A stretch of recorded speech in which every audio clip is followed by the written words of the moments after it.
से याद आती है हर बात। अच्छा चलें जी, देखें जरा सुने। चैप्टर है बेटे हमारा वेव्स। वेव्स बेटे आप लोगों के पास बेसिकली ये डिस्टरबेंस होती है produced in space.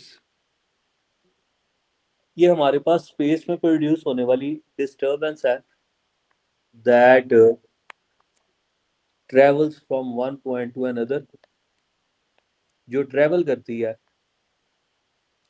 From one point two another, जो एक पॉइंट से दूसरे पॉइंट तक बेटे ट्रेवल करती है एंड प्रोपेगेट एनर्जी। और बेटे ये प्रोपेगेट करती है एनर्जी को। कि ऐसी डिस्टरबेंस जो रीजन ऑफ स्पेस में प्रोड्यूस हुए और वो एनर्जी को एक पॉइंट से दूसरे पॉइंट तक ट्रांसफर करे वाइब्रेशंस के थ्रू, ऐसे ट्रांसफर ऑफ एनर्जी को आप लोग वेव कहते हैं। ठीक है। प्रोपगेट का क्या मतलब होता है? प्रोपेगेट का बेटे मतलब होता है किसी मीडियम के थ्रू ट्रांसफर करना या विदाउट मीडियम, मतलब प्रोपेगेट का मतलब होता है इसे ट्रांसफर करना है बेसिकली। ठीक है। फैलाना नहीं होता? फैलाना कह लें। ठीक है। रीजन ऑफ स्पेस में ये सारे का सारा डिस्ट्रीब्यूशन है ना बेसिकली। ठीक है। अच्छा जी, अब ये बात बेटे आप लोगों ने इस तरह से जेन में रखनी है। यार हसन अहमद कह रहा है मैं क्लास ऑनलाइन ही लूंगा। जी ठीक है जी, ओके नो प्रॉब्लम। अच्छा जी, अब बेटे बात जब इससे थोड़ी सी आगे अगर आप लोगों को थोड़ी समझाने की कोशिश करूं, तो आप लोगों को पहला सवाल जो इस चैप्टर में पूछता है, कहता है what is wave motion. Wave motion है क्या? वेव मोशन बेटे ये 2 मार्क्स का क्वेश्चन आता है, इसे आप लोगों को थोड़ा सा डिफाइन करना आना चाहिए। वेव मोशन बेटे बेसिकली आप लोगों के पास ट्रांसफर ऑफ एनर्जी है, ट्रांसफर ऑफ एनर्जी। ठीक है जी, थ्रू वाइब्रेशंस। कि हमारे पास अगर तो एनर्जी वाइब्रेशंस के थ्रू एक पॉइंट से दूसरे पॉइंट तक ट्रांसफर हुए, तो इस ट्रांसफर ऑफ एनर्जी को आप लोग क्या कहते हैं? क्या कहते हैं? Wave motion. एक और वाइब्रेशन के थ्रू एनर्जी ट्रांसफर का प्रोसेस पढ़ाया था, किसी बच्चे को नाम याद है? कंडक्शन। कंडक्शन। ठीक है। कंडक्शन में भी जो सॉलिड के पार्टिकल्स हैं वो एनर्जी को ट्रांसफर करते हैं थ्रू वाइब्रेशन। यहाँ पे भी एनर्जी ट्रांसफर होती है थ्रू वाइब्रेशन। ठीक है। तो वेव मोशन और कंडक्शन ऑलमोस्ट समझ लें कि ये एक दूसरे से मिलती चीजें हैं, लेकिन एक चीज नहीं है। ठीक है, ये बातें दो डिफरेंट हैं, लेकिन ऑलमोस्ट कॉन्सेप्ट्स एक जैसे। सिर्फ डेफिनेशन बेटे पूछेगा, डेफिनेशन में एक मार्क होएगा ट्रांसफर ऑफ एनर्जी का और एक मार्क होएगा बेटे थ्रू वाइब्रेशंस का। ठीक है, इसके अलावा इसकी और कोई चीज नहीं पूछेगा।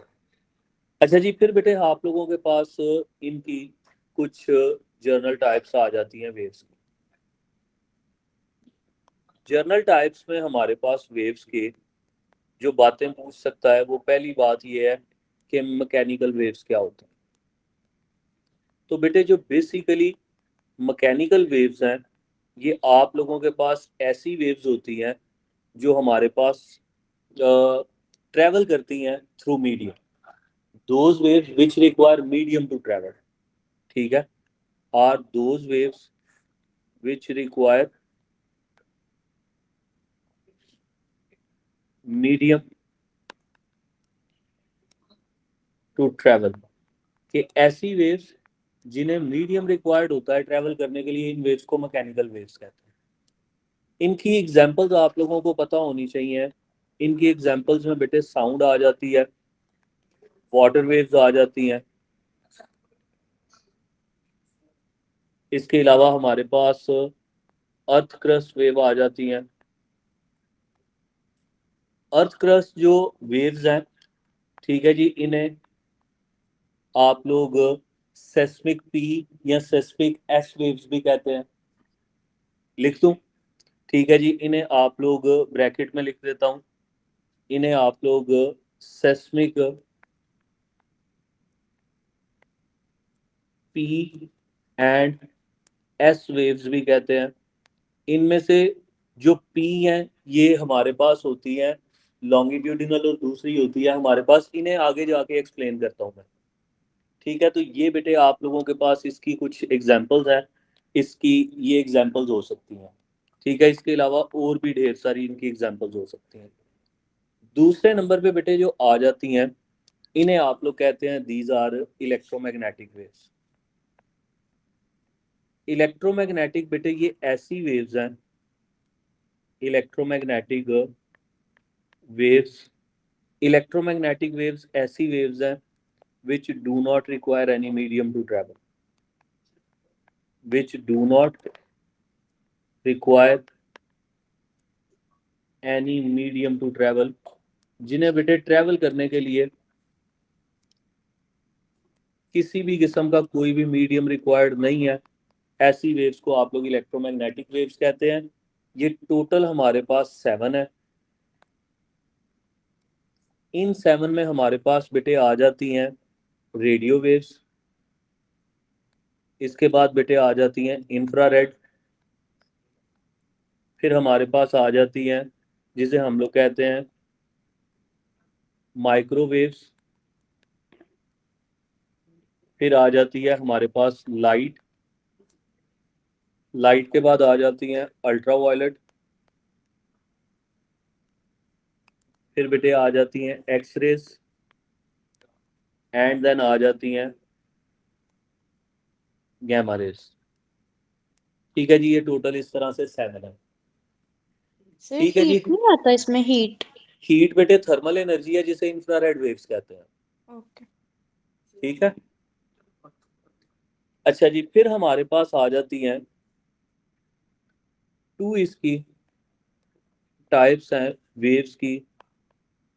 इन टाइप्स में जो हमारे पास पहली टाइप आ जाएगी, इन्हें आप लोग कहते हैं जी ट्रांसवर्स वेव्स।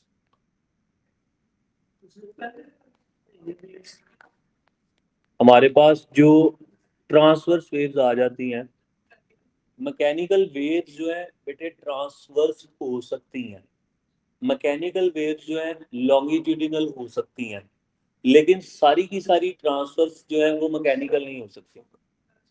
मैंने कहा है वो भी वेव्स हैं, वो जर्नल टाइप थी कि कौन कौन सी मीडियम के थ्रू ट्रेवल करती है, कौन सी बगैर मीडियम के ट्रेवल करती है। ठीक है, अच्छा जी, ट्रांसवर्स वेव्स बेटे इसे मैं अगर आप लोगों को समझाऊं तो ये इसमें इस तरह से है कि इस केस में डायरेक्शन ऑफ वेव मोशन, या आप लोग इसके साथ लिखते हैं are transfer of energy, direction of wave motion are transfer of energy is perpendicular. ये बेटे हमारे पास परपेंडिकुलर होता है to vibrations of particles, vibrations of particles, के पार्टिकल्स की वाइब्रेशंस के ये परपेंडिकुलर होती है वेव मोशन या ट्रांसफर ऑफ एनर्जी। इसे अगर डायग्रामेटिकली समझाऊं तो मैं ये कहता हूं कि सपोज करें बेटे ये एक रोप है, मैं इस रोप को ट्राई अप कर रहा हूं एक वॉल के साथ, इसे मैंने यहाँ पे इस तरह से ये एक वॉल के साथ इसे टाई अप कर दिया। ठीक है, अब यहाँ पे जब मैं इसे अप एंड डाउन वाइब्रेट करवाऊंगा रोप को, तो आप सब बच्चों को पता है कि इसकी अप एंड डाउन वाइब्रेशंस की वजह से हमारे पास मेरा पुत्र इसमें इस तरह से वेव्स जनरेट होना शुरू हो जाएगी। तो ये जो बेटे हमारे पास यहाँ पे वेव्स जनरेट हो रही हैं, ठीक है, इन वेव्स को जो हमारे पास जनरेट हो रही हैं इस केस में, ये जो वेव्स हैं बेटे हम लोग इन वेव्स को ट्रांसवर्स वेव्स कहते हैं।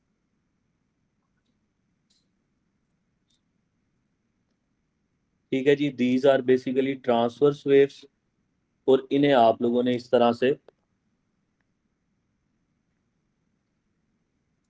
चले ठीक है, अब यहाँ पे ये जो वेव्स हैं इनमें आप लोगों ने देखा है कि वाइब्रेशन अप एंड डाउन है रोप की, लेकिन जो ट्रांसफर्स ऑफ एनर्जी है वो राइट साइड पे है।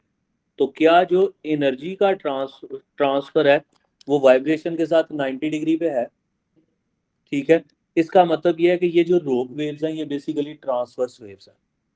तो आप लोग जब इनकी एग्जांपल्स लिखेंगे तो इनकी एग्जांपल्स में आएगा ऑल इलेक्ट्रोमैग्नेटिक, जितनी भी इलेक्ट्रोमैग्नेटिक हैं सारी की सारी ट्रांसवर्स होती हैं। ठीक है, फिर इसके बाद बेटे रोप वेव्स जो हैं ये ट्रांसवर्स हैं। इसके अलावा वाटर वेव्स ट्रांसवर्स होती हैं। वाटर वेव्स के साथ साथ हमारे पास और भी ढेर सारी इनकी एग्जांपल्स आ सकती हैं। इन चीज़ों को तुम लोगों ने याद रखना है कि ये ट्रांसवर्स वेव्स हैं। सर जी जी बेटा। ये हमने याद करना है कि ये वाली वेव्स किस तरह ट्रांसवर्स वेव्स होती हैं, ये हम पढ़ेंगे आगे। बेटे बस डेफिनेशन इसकी याद रख लें, या कभी कभार डायग्राम भी तो पेपर में पूछ सकता है ना, तो हमें डायग्राम बेसिकली याद होनी चाहिए कि ट्रांसफर्स कौन सी हैं कौन सी नहीं है। और एग्जांपल्स के सिर्फ नेम याद कर लेना फिर। बस एग्जाम्पल्स के बेटे नेम आप लोगों ने याद रखने हैं। इसके अलावा हमारे पास आ जाती हैं जी ये। अच्छा जी, अब इसके बाद बेटे हमारे पास दूसरे नंबर पे जो टाइप आ जाती है इन्हें कहते हैं हम लोग लॉन्गिट्यूडिनल वेव्स। सर बात सुनिएगा, जी जी बेटे। यहाँ पर जो आपने पार्टिकल्स की बात की, जो वाइब्रेशंस है वो पार्टिकल्स की वाइब्रेशंस है, जो जिस ऑब्जेक्ट को हम लोग मूव करा रहे हैं पार्टिकल्स की, उसकी वाइब्रेशंस। पार्टिकल्स की बेटे, ओके पार्टिकल्स की। ओके। अच्छा जी, डायरेक्शन ऑफ वाइब्रेशन जो है, direction of vibration of particles बेटे ये पैरेलल होती है, is parallel to wave motion. ये वेव मोशन के बेटे पैरेलल है, और हमारे पास पैरेलल होती है ट्रांसफर ऑफ एनर्जी के, are parallel to transfer of energy. अब इनकी एग्जांपल्स मैंने आप लोगों को अगर बताऊं तो ये बेटे हमारे पास कुछ एयर पार्टिकल्स हैं। अब अगर इन एयर पार्टिकल्स की मैं बात करता हूं तो क्या इज इट पॉसिबल कि ये सारे के सारे एयर पार्टिकल्स इस तरह से right and left vibration start करें? तो अगर तो बेटे ये राइट एंड लेफ्ट इस तरह से वाइब्रेशन स्टार्ट करते हैं तो इसका मतलब ये है कि इनकी वाइब्रेशन बेटे इस तरह से राइट एंड लेफ्ट है। तो क्या ये चीज पॉसिबल है कि ये वाला पार्टिकल इसके साथ स्ट्राइक करके अपनी एनर्जी आगे ट्रांसफर कर दे? इसी तरह से ये नेक्स्ट को देगा। तो क्या आप लोगों के पास इस केस में एनर्जी का ट्रांसफर जो है वो हमारे पास वाइब्रेशन के साथ पैरेलल है? जब ये इस तरह से होएगा तो ये वाले बेटे जो एयर पार्टिकल्स हैं किसी पॉइंट पे एक दूसरे के क्लोज आ जाएंगे, और किसी पॉइंट पे जब आप लोग इन्हें देखेंगे तो they will appear away from each other. ठीक है, ऐसा रीजन जहां पे ये क्लोज आ जाते हैं इसे आप लोग क्या कहते हैं? कंप्रेशन। और बेटे जहां पे ये अवे चले जाते हैं उसे क्या कहते हैं? Rarefaction. Rarefaction. Sir ji जी ये एक दो इनके दरम्यान में डिस्टेंस डिफरेंट क्यों हो गया है? बेटे वाइब्रेशंस हैं, वाइब्रेटिंग पार्टिकल्स अपने डिस्टेंस को कम ज्यादा करते रहते हैं। ठीक है। ओके सर अच्छा ये जी, आप इनकी एग्जांपल्स में आ जाएंगी साउंड। ठहर जी एक मिनट बेटे। अल्ट्रासाउंड है। फिर इसी तरह से बेटे हमारे पास ट्यूनिंग फॉर्क से प्रोड्यूस होने वाली वेव्स है। ठीक है जी, तो ये इसकी एग्जांपल्स हो सकती हैं।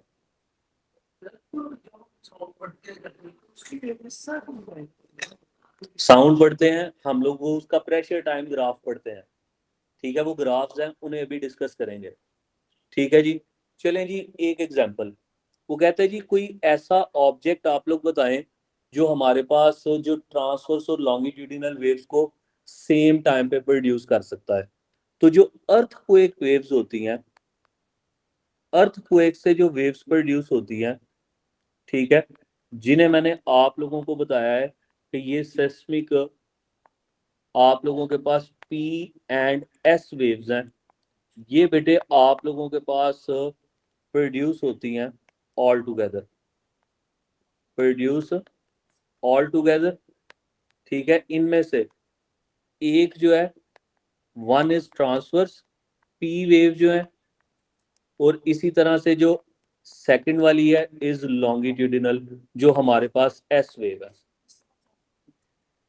दोनों आप लोगों के पास दोनों तरह की वाइब्रेशन, जब अर्थ जल्जला आता है तो वर्टिकल वाइब्रेशन और हॉरिजॉन्टल वाइब्रेशन दोनों इकट्ठी होती हैं, ठीक है, जिसकी वजह से वेव्स एक दूसरे से दूसरे एक पॉइंट से दूसरे पॉइंट तक ट्रांसफर होती है।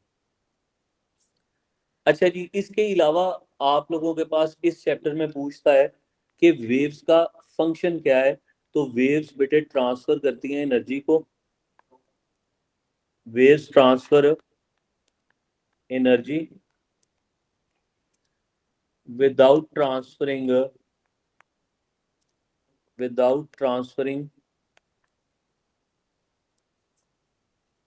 Medium particles. और ये बेटे मीडियम पार्टिकल्स को एक पॉइंट से दूसरे पॉइंट तक कभी भी ट्रांसफर नहीं करती, ये सिर्फ और सिर्फ वाइब्रेट करते हैं। They only vibrate about fix position, ये अपनी फिक्स पोजीशंस पे वाइब्रेट करते हैं। डिपेंड करता है कि बेटे हमारे पास वेव्स कौन सी हैं। अगर तो ट्रांसवर्स हैं तो वर्टिकल वाइब्रेशंस होती हैं, अगर लॉन्गिट्यूडिनल है तो हॉरिजॉन्टल वाइब्रेशंस होती हैं। वेव्स आप लोगों को इसका सवाल 7 से 8 नंबर का हिस्सा लाना है इंशाल्लाह। इस चैप्टर में से आप लोगों को P2 में इस साल सवाल आएगा, और लाइट वाले चैप्टर का इंशाल्लाह आप लोगों को P4 में सवाल आएगा, ठीक है। और ये इस दफा इसी तरह से होएगा 100%। अच्छा जी चलें, इसके बाद जरा सुने। अच्छा जी, इसके बाद जरा सुने, हमारे पास आ जाती है बेटे जर्नल वेव प्रॉपर्टीज हैं। जर्नल वेव प्रॉपर्टीज हैं। जब हम लोग बेटे जर्नल वेव प्रॉपर्टीज को डिस्कस करेंगे तो मैं इसमें सबसे पहले बताता हूँ क्रेस्ट के बारे में। क्रेस्ट जो है, और सेकेंडली बेटे आ जाता है हमारे पास ट्रफ। जो क्रेस्ट और ट्रफ है ये हमारे पास ये अपर पीक होती है। किसी भी वेव की अपर पीक को क्रेस्ट कहते हैं, और किसी भी वेव की जो लोअर पीक होती है उसे आप लोग ट्रफ कहते हैं, ठीक है। अब जरा इस चीज को मैं आप लोगों को डायग्रामेटिकली समझाता हूँ। मैं ये कहता हूँ कि सपोज करें जी ये हमारे पास एक रोप है, ये इस रोप की मीन पोजीशन है। अब इस रोप को मैं कहता हूँ अप एंड डाउन वाइब्रेट करवाया है, तो अप एंड डाउन वाइब्रेशंस की वजह से हमारे पास यहाँ पे ये इस तरह से वेव्स जनरेट होना शुरू हो। अब जब हम लोग इसे देखेंगे इनकी वाइब्रेशंस को, तो ये वेव्स बेटे हमें इस तरह से प्रोड्यूस होती नजर आ रही है। अब आप लोगों को थोड़ा सा इसे मैं एक्सप्लेन करता हूँ, इस चीज को सुनिएगा जरा गौर से। आप लोगों ने बेटे ये चीज ध्यान में रखनी है कि हमारे पास एक क्रेस्ट और एक ट्रफ जो है ये दोनों मिलके एक वेव बनाते हैं। One crest plus one trough, ये बेटे हमारे पास एक वेव होता है। तो आप लोगों के पास ये अपर पीक क्रेस्ट है, लोअर पीक क्या है? ट्रफ। अपर पीक क्या है? क्रेस्ट है। तो मुझे ये बताएं, आप लोगों के पास ये वाला पूरा रीजन जो है ये बेटे क्रेस्ट है, इसी तरह से ये वाला पूरा रीजन क्या है? ट्रफ। तो ये मैंने टोटल कितनी वेव्स बनाई हैं यहाँ पे? 1.5। तो एक चीज जो मैंने आपको बतानी थी वो ये कि बेटे यहां से यहां तक ये एक कंप्लीट वेव है। जब पेपर में सवाल आता है आप लोगों को, तो ये बेटे आप लोग प्रॉब्लम्स जो करते हैं वो प्रॉब्लम्स ये है कि आप लोगों को वेव्स काउंट ही नहीं पता होता कि यहाँ पे वेव्स काउंट कितना है, ठीक है। अगर वो फॉर एग्जांपल आपको कह देता है जी कि ये वाला मेरे बेटे पॉइंट ए है, ठीक है, वो कह देता है जी कि ये वाला बेटे पॉइंट ए है, इसी तरह से कहता है जी ये पॉइंट बी है। वो कहता है ए से बी तक टोटल लेंथ है मेरे पास 3 मीटर, कहता है बताएं एक वेव की लेंथ कितनी है, तो एक वेव की लेंथ कितनी होगी, एक वेव की कितनी होगी 2 मीटर, क्योंकि अगर ए से बी तक आप लोगों के पास 1.5 वेव है, तो आपके पास इसका मतलब यह है कि 1.5 वेव्स जो है ये आप लोगों के पास टोटल 3 मीटर लॉन्ग है, तो 1 वेव जो है वो टोटल 2 मीटर लॉन्ग आ जाएगी। ठीक है, तो इस तरह का सवाल जब पेपर में आता है तो तुम लोग बड़े ज्यादा मसले मसाइल करते हो, तुम लोगों को समझ नहीं आती कि हम लोगों ने करना क्या है। तो जितनी टोटल नंबर ऑफ वेव्स है उसे टोटल लेंथ से डिवाइड कर दो, एक वेव की लेंथ आ जाएगी। Got it? समझ आ गई बात की? जी क्लियर है? तो उमर समझ आ गई है बात? अच्छा जी। जी ऑनलाइन वाले बच्चे, अगर किसी बच्चे को नहीं समझ आई? नो सर, नहीं समझ आई? आ गई। सर अच्छा, रिपीट कर लो। रिपीट मेरे बेटे मैं ये कर रहा हूँ, लिसन जी अगेन। मैं ये कह रहा हूँ कि सपोज करें इसे यहाँ पे मैं लिख ही देता हूँ, ये क्या तकलीफ है इसे? अच्छा जी चलें देखें जरा, मैं ये कहता हूँ बेटे ये पॉइंट ए है, ये पॉइंट बी है। उसने कहा है जी कि ए से बी तक ये जो टोटल लेंथ है, सपोज करते हैं वो कहता है जी ये टोटल 3 मीटर लॉन्ग है।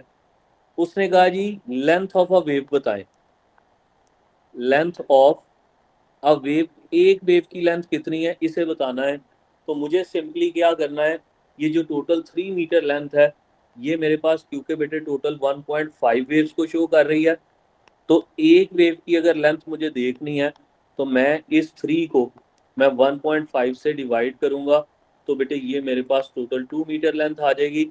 रिमेंबर वन थिंग, एक वेव की जो लेंथ होती है इसे मेरे बेटे हम लोग वेव लेंथ भी कहते हैं, और वेवलेंथ को आप लोग लैम्डा से रिप्रेजेंट करते हैं। ठीक है, अब अगर इसे आगे लेके चलें, अच्छा जी, अब अगर इसे बेटा थोड़ा सा आगे फर्दर प्रोसीड करें तो थर्ड आप लोगों के पास टॉपिक आ जाता है इसका, दैट इज कि हर वेव का कोई ना कोई एम्पलीट्यूड होता है। बेटा बकवास नहीं करें प्लीज, मुझे बार बार आप लोगों को ना कहना पड़े। ठीक है, एम्पलीट्यूड को बेटे आप सर लोग ए से रिप्रेजेंट करते हैं जी बेटे। ये वेव एंड वेवलेंथ एक ही बात होती है? एक ही बात होती है, वन वेव की लेंथ को वेवलेंथ कहते हैं। ओके। अच्छा जी सुनिएगा, वेव एम्पलीट्यूड होता है बेटे मैक्सिमम डिस्प्लेसमेंट होता है, maximum displacement of a wave from its mean position. किसी भी वेव का अपनी मीन पोजीशन से जो मैक्सिमम डिस्प्लेसमेंट है, इस मैक्सिमम डिस्प्लेसमेंट को आप लोग एम्पलीट्यूड कहते हैं। इसका मतलब यह है कि अगर मैं इस ग्राफ से बात करूं जो मैंने ड्रॉ किया है, तो ये जो मैक्सिमम हाइट है मीन पोजीशन से, इस मैक्सिमम हाइट को मैं एम्पलीट्यूड कहूंगा। लेबलिंग आती है, डेफिनेशंस आती हैं, ये सारा कुछ पूछता है। ठीक है, ग्राफ से एम्पलीट्यूड की वैल्यू पूछ सकता है। ठीक है, तो वहां से आप लोगों को ग्राफ से उसकी हाइट देखनी है टोटल कितनी है पीक की। जी, इसी तरह से बेटे हमारे पास चौथे नंबर पे आ जाती है जिसे आप लोग कहते हैं वेवलेंथ। वेवलेंथ के बारे में मैं आप लोगों को ये चीज बता दी है। वेवलेंथ बेटे आप लोग इसे लैम्डा से रिप्रेजेंट करते हैं और इसे मीटर्स में मेजर किया जाता है। ये होती है distance travelled by one complete wave, distance travelled by